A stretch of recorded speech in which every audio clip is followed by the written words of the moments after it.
What's up, everyone? Professor Garrett, North Jersey Mixed Martial Arts Academy. I'm here with Drew, and we're going to go over the Americana, also known as the key lock, and in catch wrestling, it's also known as a figure four lock. All right. So,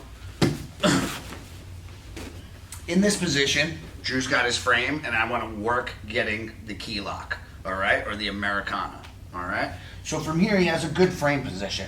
I want to be attacking this arm that's across my neck. So the first thing we have to do, I'm going to show a couple different ways, is get this arm exposed so I can connect my hands, okay? So a couple ways we can get it exposed. If he's framing here, I use my rear shoulder, I get onto my side, and I put heavy pressure, and I can just reach and pin and connect, okay? Now, if I have it a little lower, sometimes I'll come here and I'll hand assist and feed it off to the one that's underneath the head.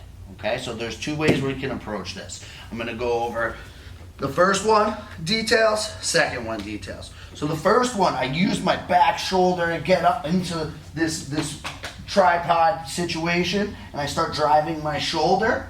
I reach up, not elbow high, because then he can use the far hand to push my arm across. So I slide my elbow across my body, and I frame. Okay, from here I use my weight, and I drop my elbow right in the crook of his neck. This little L shape, I want my elbow in there framed. From here, I take this trail hand, I walk my fingers, palm down, and I connect to my own wrist, making the figure four.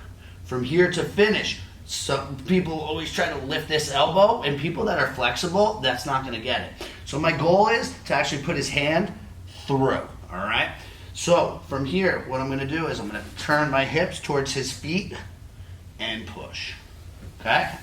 Also, you can kind of, another way that it was presented to me years ago was, if I get this position, you can treat this like a paintbrush, and you want to use this as the brush, and you want to paint a line on the mat.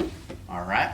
So the second sequence we're going to work over is if I'm lower and then my hand has to trap while it's under his head. So we're going to show the control of the pop and how to still be able to get it. Okay. So now I'm lower. I come up, and I use this hand and I trap the wrist. I don't use my thumb. I feed it down. So right now I have it locked in underneath his head. A lot of beginners will see them connect their hands here, going underneath, and then they try to finish, but you have all this traffic in the way. So once I'm here and I get my hands connected, I'm gonna take my elbow, I'm gonna pop, ride right around, and get right into the crook of the neck. From here, same way to finish, okay? I can turn my wrists. But the biggest detail that's seen me help it to take the most movement out of this joint is I pull the arm in so my elbows are tight to his ribs, and I squeeze my knees in. From here, sometimes I can even just turn my hand, okay, like a reverse dirt bike, all right? If the guy is not tapping, that's when I get onto my toes and I turn and push towards it. All right? So those are some options from the Americana.